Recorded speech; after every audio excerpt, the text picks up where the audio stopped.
राजनीति है, यहाँ पे कुर्सी सत्ता पाने के लिए कोई कहीं भी दल बदलू हो सकता है।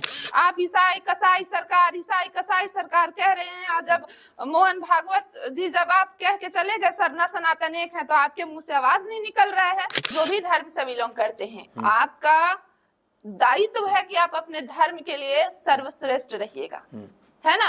बाकी सभी धर्मों का सम्मान कीजिए, लेकिन आपको अपने ही धर्म से प्रेम करना है। रूढ़ी प्रथा है, क्या वो प्रथा जो सनातन मानने वाले लोग वो मानते हैं? रूढ़ी प्रथा जो आज आवाज उठा रहे हैं, जो भी है निशा भगत, निशा ओरा, जो भी है, नहीं मानते रूढ़ी प्रथा को। रूढ़ी प्रथा का मतलब क्या है? मैं कहना चाहती हूँ कि अगर मैं कुछ बोलूंगी तो कहेंगे लोग बाहरी तत्वों से, तो बोलेंगे लोग कि नहीं राजनीति कर रही है, समाज के हित में अच्छी बात नहीं कर रही, भड़काऊ बात कर रही है। साथियों सलाम, नमस्ते, सत श्री अकाल और जय भीम जोहार। साथियों जीवन दायिनी क्या चीजें हैं? जीवन दायिनी हुआ करती है, नदियां होती हैं, जंगल होते हैं, पहाड़ होते हैं और वायु यानी कि ऑक्सीजन। क्या आप कल्पना कर सकते हैं कि बिना ऑक्सीजन के जिंदगी जी लेंगे एक भी पल? इतना साइंस ने तरक्की कर ली है, विज्ञान ने, लेकिन इसका कोई उपाय जो है, कोई विकल्प नहीं है ढूंढ सके। लेकिन ऑक्सीजन को ही, यानी कि ऑक्सीजन के ही गर्दन जो है मरोड़ने में हम लगे हैं। आप कहेंगे ऑक्सीजन की कैसे गर्दन मरोड़ी जा रही? आप जंगल काट रहे हैं, नदियां खोद डाली है आपने, आप पहाड़ भी, उत्तराखंड में लगातार घटनाएं आती हैं। उत्तराखंड क्या, झारखंड में पहाड़ काटे जा रहे हैं। बहुत दूर नहीं, अपनी राजधानी है रांची है ना, इससे दूर चले जाइए आप, रामगढ़ की जानिब जाइए। टुटुपाली घाटी कैसी थी और अब कैसी होगी? पहाड़ कहां चले गए? ये कैसा विकास है जो विनाश ला रहा है? और इसका संरक्षण ही करते हैं आदिवासी। आप लाख दावे कर लीजिए कि हम प्रकृति पूजक हैं, लेकिन कहने से नहीं होता है, जीवन व्यवहार में लाने से होता है। और आदिवासी लाते हैं, जंगल को बचाने का संघर्ष करते हैं, नदियां बचाई जाती हैं उन्हीं के भरोसे। तभी पेशा एक्ट आया, लेकिन नियमावली भी वैसी नहीं है। और झारखंड किस लिए बना? उनके लिए बना। अब कुछ लोग दावा कर रहे हैं कि आदिवासी हम भी हैं, हम अलग नहीं है आदिवासियों से, हम भी प्रकृति की पूजा करते हैं। तो सवाल उठता है, जब हसदेव काटा जा रहा था तब आप कहां थे? वहां आदिवासी था। बस्तर के जंगल काटे जा रहे हैं तब आप कहां? वहां आदिवासी है। और जब आदिवासी प्रतिकार करता है तो आप नक्सली बनाकर उसकी छाती को छल्ली कर देते हैं। साथियों मामला यूं है कि दरअसल मोहन भागवत आरएसएस प्रमुख रांची आए थे। यहां एक ऐसा बयान देकर गए जिससे बवाल मचा हुआ है। उन्होंने कह दिया है कि आदिवासी हमसे अलग नहीं है, और सरना ही दरअसल सनातन है, और हम भी हिंदू हैं, वो भी हिंदू है। इन्हीं सब चीजों को हम समझने के लिए बैठे हैं दोस्तों। फ्रेम में आप देख रहे हैं सुषमा बड़ाइक हमारे साथ हैं, संघर्षशील नेत्री हैं, आदिवासी समाज से आने वाली हैं, बहुत संघर्ष किया, पहाड़ जैसा संघर्ष है इनका, लेकिन इनका साहस, इनका हौसला अब तक टूटा नहीं है। संघर्ष इनका जारी है और बड़े प्रखरता से, मुखरता से अपनी बातों को रखती हैं। तो मेरा पहला सवाल आपका स्वागत के साथ सुषमा जी, कि क्या सरना ही सनातन है? जी, सबसे पहले तो आपको और आपके चैनल के माध्यम से सभी झारखंड वासियों को जोहार है। देखिए, मैं भी 2 दिनों से न्यूज देख रही हूँ, जो मोहन भागवत जी का जो बयान है, और मुझे भी लगा कि इस पर कुछ बोलना चाहिए। कि वो कह रहे कि जो सरना और सनातन एक है जी। तो मैं इसका विरोध करती हूँ कि सरना सनातन एक नहीं है। कि जब जो सरना है वो आदिवासी कैटेगरी से, उसमें ज्यादातर लोग बिलोंग करते हैं, और अगर सरना ही सनातन दोनों अगर एक होते, तो जब आदिवासियों पर अत्याचार होता है और जब आदिवासियों के साथ छुआछूत माना जाता है, जैसे कि मैं खुद इस छुआछूत का शिकार हुई हूँ, पीड़ित हुई हूँ, और तब जाकर के अपने संघर्ष में आज मैं यहाँ पे खड़ी हूँ, तो तब इनको क्यों नहीं दिखाई देता है कि सरना सनातन एक है, आदिवासी हिंदू एक है। लेकिन आप किसी भी कोई भी जो उच्च जाति के लोग हैं, ज्यादातर आप चले जाइए तो आपके साथ वहां पे भेदभाव किया जाता है, जो मेरे साथ भी ये भेदभाव हमेशा अक्सर किया गया है। तो मैं इसका पुरजोर विरोध करती हूँ और समस्त आदिवासियों से भी निवेदन करती हूँ कि ऐसे तथ्यों का विरोध करें ताकि ये लोग आदिवासी अस्तित्व को नष्ट न कर सके। आदिवासी का एक अलग पहचान है और ये लोग आदिवासी को नष्ट कर देना चाहते हैं हिंदू में शामिल करके। और ये लोग चाह रहे हैं कि राजनीति ऐसा हम लोग कर दे कि किसी न किसी रूप में आदिवासी शोषित पीड़ित होकर के उनके पास एक आखिरी ऑप्शन आ जाए कि हमारे पास कोई विकल्प नहीं बचा है तो हम भी हिंदू हैं और आपकी शरण में हैं। यही चाहते हैं ये लोग। नहीं, कैसे हिंदू नहीं आदिवासी? देखिए, इसलिए हिंदू नहीं है आदिवासी, ठीक है, हम लोग भी प्रकृति की पूजा करते हैं और प्रकृति ही आकृति है, प्रकृति है वो प्रकृति ही आकृति है। तो पहले आपने प्रकृति से आकृति बनाया और आप आकृति की पूजा कर रहे हैं। तो पहला प्राथमिकता आपका होता है कि हम जो प्रकृति है उसका सम्मान करें, क्योंकि प्रकृति से ही आकृति है।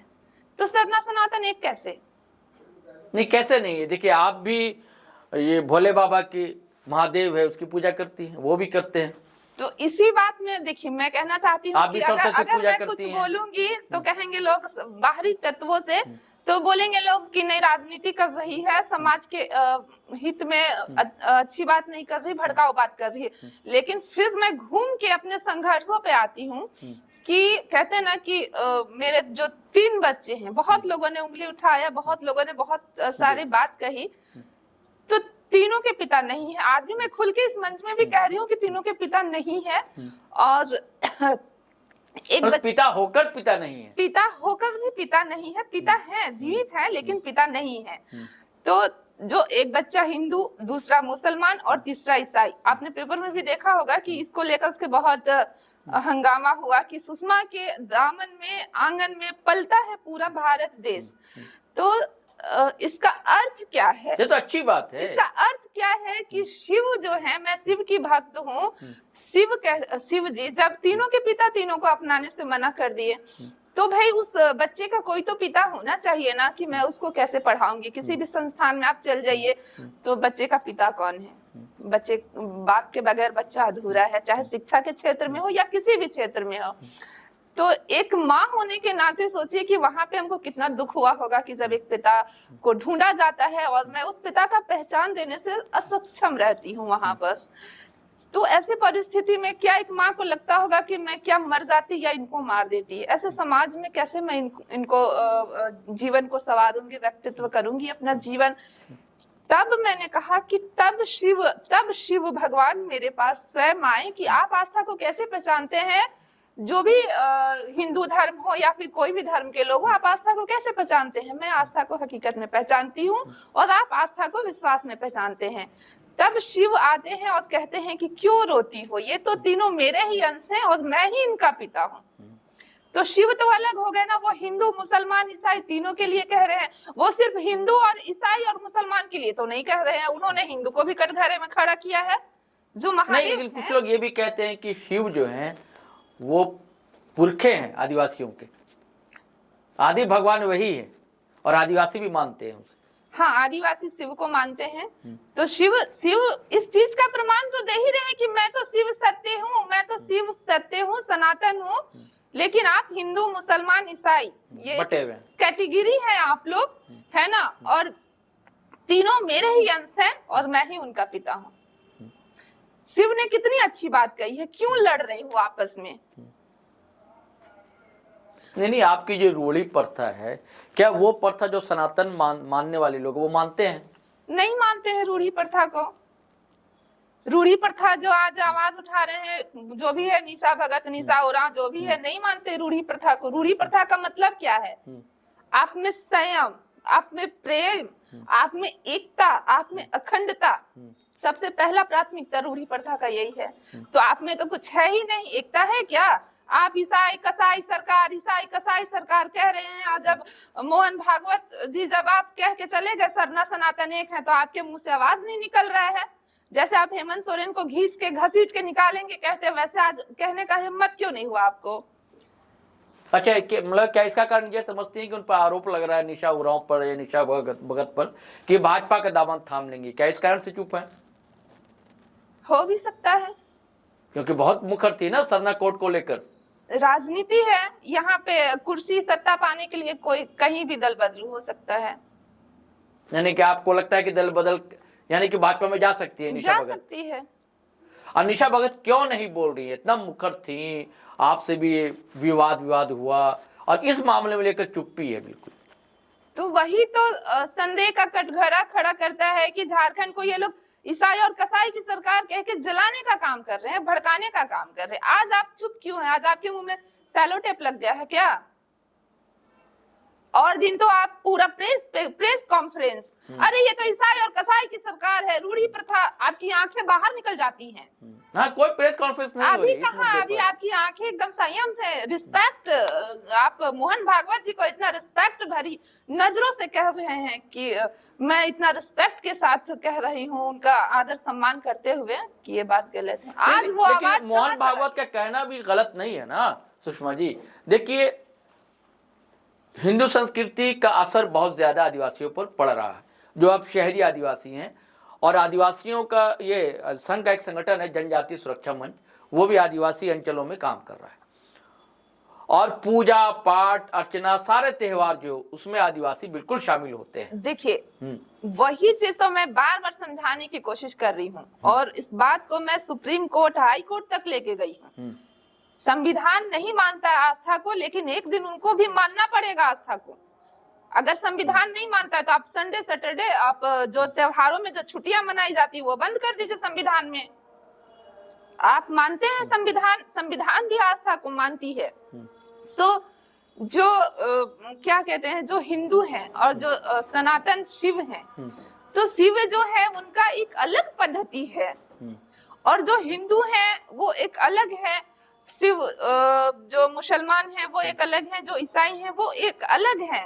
और वो समझाना चाहते हैं कि सबसे, जैसे शिव जी का क्या है ना कि पहला संदेश समाज के लिए यही रहा था कि सबसे अगर यहाँ पे कुछ आपदा आएगी तो वो सामाजिक आपदा आएगी, जो आए दिन देखने को मिल रहा है कि आप लड़ेंगे आपस में कि आप मुसलमान हैं, आप हिंदू हैं, आप ईसाई हैं, आप ये हैं, और जो चीज आपको भी देखने को मिल रहा होगा आए दिन। तो ये सामाजिक आपदा हावी हो जाएगी संसार में। तो इस सामाजिक आपदा से कैसे निपटा जाएगा? प्रशासन निपट पाएगी? आपको लगता है? नहीं। कैसे आप सोच को बदलिए? अगर संघ अब ऐसा कह रहा है तो फिर सरना कोर्ट क्या मिल पाएगा आप लोगों को? कि केंद्र में तो भारतीय जनता पार्टी की सरकार है, यानी कि संघ की सरकार है। सरना कोड मिले या ना मिले, आदिवासी को एक अलग कॉलम, आदिवासी पहचान, आदिवासी कोड मिलना चाहिए। और सरना जो है, सनातन जो है वो एक अलग है, और आप जो हिंदू धर्म जो है वो आप लोग सनातन को मान रहे हैं, आपका एक अलग है हिंदू धर्म। आप ये मत भूलिए कि आप बार बार कह रहे हैं कि हिंदू जो है वो सनातन है, हिंदू जो है वो सनातन है। सनातन के ही वंशज सब कोई है, और सब कोई शिव के ही अंश हैं, और शिव ही सबके पिता हैं। वो संसार में किसी को बांटने का, काटने का इजाजत नहीं दे रहे। आप तो कह रहे हैं कि सनातन ही सच है, तो आदिवासी भी सनातनी है, यही तो वो कह रहे हैं, संघ प्रमुख कह रहे हैं। तो सनातनी संघ प्रमुख का कहना है कि सनातन एक है। सरना, आप तो खुद सनातन नहीं है। अच्छा, आपका कहना वही सनातन नहीं है। आप जो कह रहे हैं ना कि हम केवल सनातन है, तो आप खुद अगर उस ओर ले जा रहे हैं तो आप सनातन नहीं है। फिर यहाँ मैं कह रही हूँ कि हाँ, सनातन सबको ही है।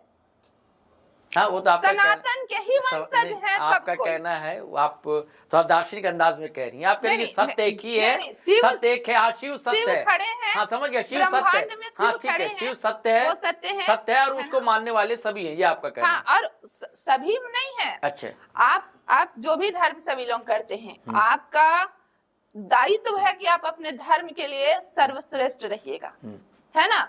बाकी सभी धर्मों का सम्मान कीजिए, लेकिन आपको अपने ही धर्म से प्रेम करना है, चाहे वो हिंदू हो, मुसलमान हो, ईसाई हो। वहां पे विवाद कहाँ खड़ा होता है कि तुम हिंदू हो नफरत, तुम मुसलमान हो नफरत, तुम ईसाई हो नफरत। तो नफरत को छोड़ करके अपने धर्म को सर्वश्रेष्ठ कहने में कोई बुराई नहीं है, है ना। लेकिन जिसको मैं कहता हूँ भाई अपनी माँ का सम्मान कीजिए, लेकिन मौसी का भी कीजिए, लेकिन उसका दूसरी की माँ का भी सम्मान कीजिए। अपने अपने धर्म का सम्मान कीजिए, लेकिन वहाँ पे दूसरे को बुरा धर्म मत का भी कहिए, सम्मान कीजिए, बुरा मत कहिए। तो शिव जी यही तो समझाना चाहते हैं कि जो तुम लोग धर्म के लिए जो लड़ रही हो, पूरी ब्रह्मांड में जहां से पूरा ब्रह्मांड उत्पन्न हो रहा है और जहां पूरा ब्रह्मांड पूरी सृष्टि नतमस्तक हो रहा है, जो शिव है, जो निरंकार है, जो सत्य है, जो सनातन है, तो आप हिंदू, मुसलमान, ईसाई यहीं से वंशज, इन्हीं के वंशज हो। बस आपका जीवन जीने का शैली अलग है, और अगर अलग नहीं होगा, आप सब एक ही रहिएगा, ठीक है, सब आप लोग पूरा सब आदिवासी ही बन जाइए, सब आदिवासी बन जाइए, फिर कैसे चलेगा? सृष्टि कैसे चलेगा? आप ही बताइए।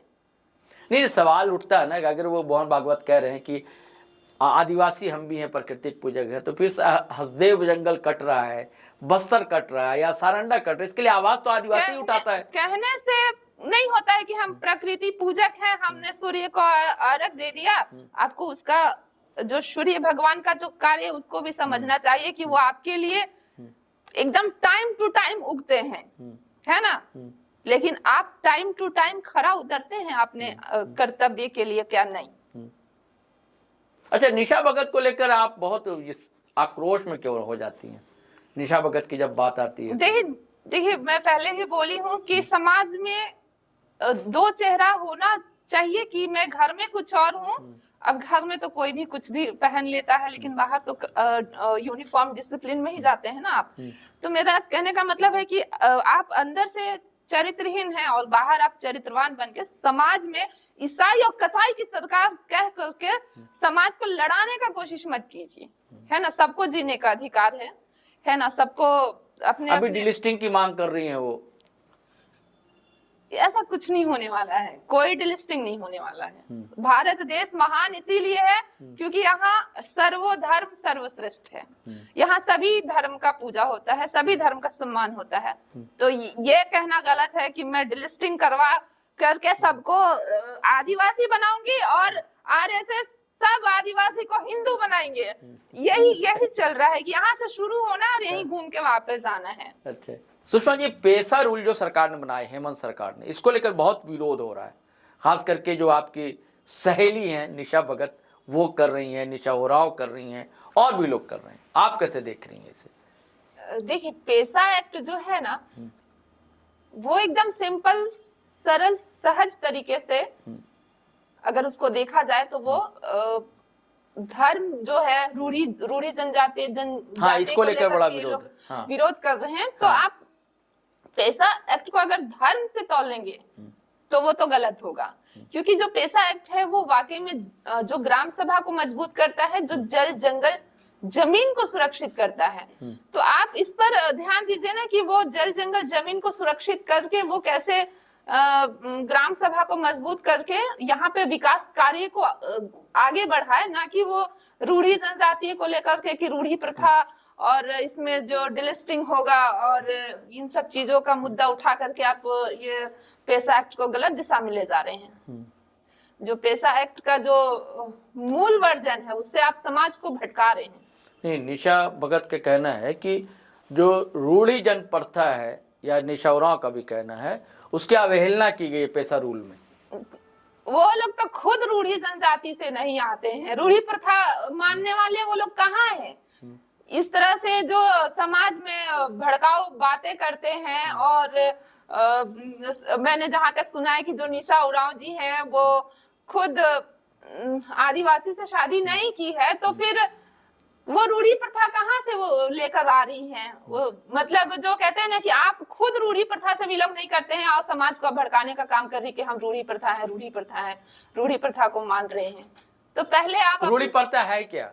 रूढ़ी प्रथा का मतलब है कि जैसे हम आदिवासी हैं और हम गैर आदिवासी से शादी नहीं कर रहे हैं, हम आदिवासी से शादी कर रहे हैं, हमारा जो परंपरा पहचान है और जो पूजा पद्धति है उसको लेकर के चल रहे हैं। ऐसा नहीं कि हम दिखावा पूजा पद्धति कर रहे हैं और बैक में जा करके जींस पहन के चश्मा लगा के चिकन मटन भूंज रहे हैं और उसको भी वायरल कर रहे हैं। हमने एक वीडियो भी बनाया था कि जो रूढ़ी प्रथा आप कह रही है निशा भगत, तो रूढ़ी प्रथा मानने वाले जो आदिवासी जो जनजाति हैं वो कभी भी मांस की नुमाइश नहीं करते हैं उसमें सोशल मीडिया पे। आप मांस बना रही है, चिकन बना रही है, उसकी नुमाइश करके दुनिया को दिखा दे रही है कि मैं ऐसा चिकन बनाती हूँ, ऐसा चिकन बना रही हूँ, आज काटा है इसको मैं खाऊंगी। ये रूढ़ी प्रथा है।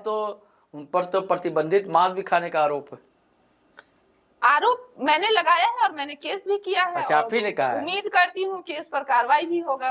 तो कार्रवाई लेकिन हो नहीं रही है सुषमा जी। देखिए होगी कार्रवाई, उसको ऐसे भी कोई अभी पूछ नहीं रहा है प्रशासन और सरकार। अच्छा। अभी हो जाएगा तो लोग कहेंगे कि आंदोलनकारी है, जेल अच्छा। चली गई आंदोलन करते करते, समाज के परिप्रेक्ष्य में काम करते करते। तो अच्छा। थोड़ा सा आप समाज को भी पता चले कि आपका परिप्रेक्ष्य क्या है, वास्तविक में समाज को जलाना या समाज को सुधारना, उसके बाद होगा कार्रवाई। तो साथियों, ये थी सुषमा बड़ाइक। इन्होंने साफ कहा कि सरना अलग है, सनातन अलग है। ठीक है, सांस्कृतिक एकता है, कहीं कहीं दिखती है, वो स्वाभाविक सी बात है। जब साथ में जीवन गुजारा जाता है मिलजुल कर, तो ऐसी चीज़ें आ जाती है, प्रभाव असर आता है। और इन्होंने निशा भगत और निशा उरांव को लेकर भी कहा कि भाई रूढ़ीजन जो है इसका पालन भी करना होगा जीवन में, सिर्फ कहने से कुछ बातें होती नहीं है। चलिए साथियों, हम चलते हैं, फिर नए वीडियो के साथ हाजिर रहेंगे। लेकिन आपसे गुजारिश है कि अगर आपने हमारा चैनल सब्सक्राइब नहीं किया तो कर लीजिए, और वीडियो हमेशा की तरह धड़ाधड़ फटाफट खटाखट शेयर कीजिए, लाइक कीजिए, कमेंट कीजिए। और फेसबुक पर भी हम लोग हैं, वहाँ भी आप आएंगे तो हमें अच्छा लगेगा। सुषमा जी का आभार, शुक्रिया आपका। जी आपको भी। चलिए, जय हिंद, जय भारत।